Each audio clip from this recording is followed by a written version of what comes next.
Let's make the case for and against players in the first round this season. Up next on Fantasy Baseball Today in 5.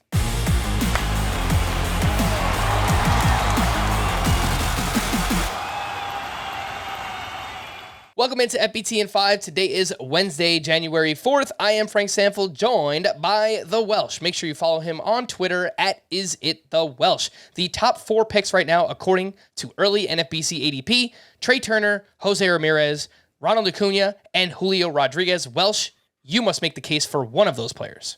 Well, I think there's a lot of cases to be made that many of those players sit in that space in a very comfortable spot that you're going to feel great about having one of those picks. But boy, when I look at a guy that stole 29 bases in 120 games, that has crazy 150 pace numbers on his career and was just taken down by injury, I got to make the case for Ronald Acuña. 98th percentile max EV last year, 92nd percentile hard hit, 95th percentile xWOBA, even had an 85 percentile XBA, stole the 7th most bases in baseball, and he played less than 120 games. The injury obviously zapped a little bit of power. That power is going to come back up. I think steamer projections and most projection systems are going to push that. And it's at a position that is not fun. And I've been very open that I don't want to mess with in later rounds.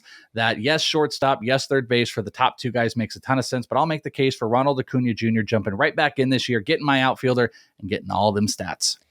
I am going to make the case against Julio Rodriguez. And this is not really a position that I want to be in, but he is a second-year player. He doesn't have the track record that some of these other hitters do. And there's just a few things that happened last year. Only 4 steals in the second half.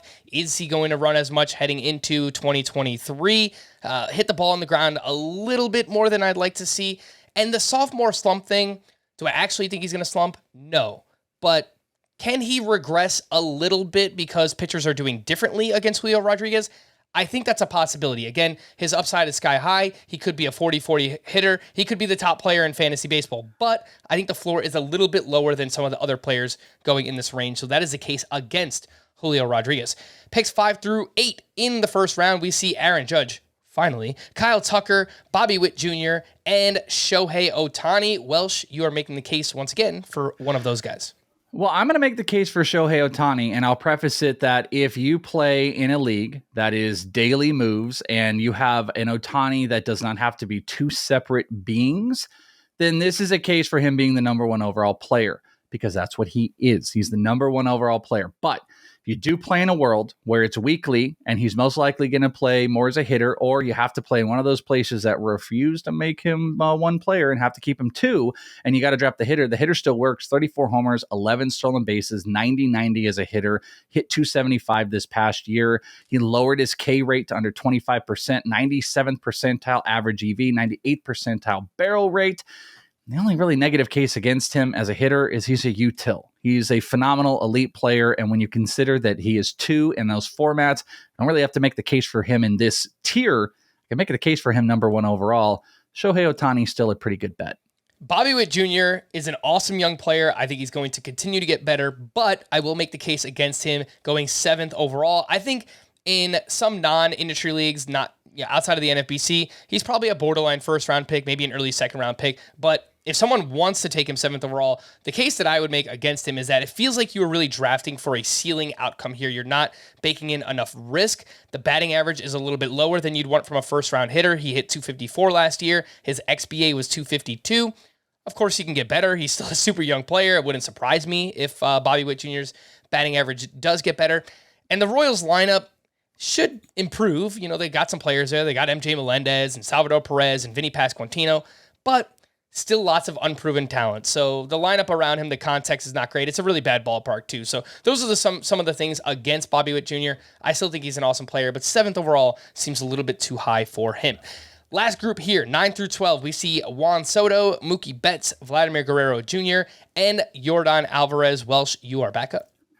Well, I think Juan Soto, I don't mean to take the top guy, but this is the guy that I think can make a massive, massive improvement. One of the biggest outliers, a career low BABIP at 249. No point in his career had he ever had under 300. In fact, he'd never had lower than 312 coming into this past year, which led to a career low batting average at 242. When you go and take a look at the expected stats, he has an almost 25 batting average point jump in XBA from 242 to 266, and his slug was 452, which was the lowest of his career, but the X slug over 500. You got to consider the moves. He dealt the whole season with the Nationals with the potential of being traded. Then he was traded, a new environment. You had the Tatis drama. There's a lot of personal stuff in there that I think those adjustments weighed on him. All the projections are in favor of a big bounce back. I think the BABIP tells us a big story. He's still got a lot of the other intangibles with an awesome Padres lineup. I'm going to buy back into Juan Soto, and I think it's even easy to make a case that he could be a top 5 guy again this year. To be honest, I don't want to make the case against any of these players. I really like drafting in the back half of the first round so I can get one of them. But if I had to, I'll go with Vladimir Guerrero Jr. The only reason being we saw the power, the slugging percentage take a big step back from 2021. It's mostly due to the launch angle and hitting more ground balls. If he can lift the ball, hit more line drives, put the ball in the air, fly balls, I think good things are going to happen. 40+ home runs for Vlad Jr.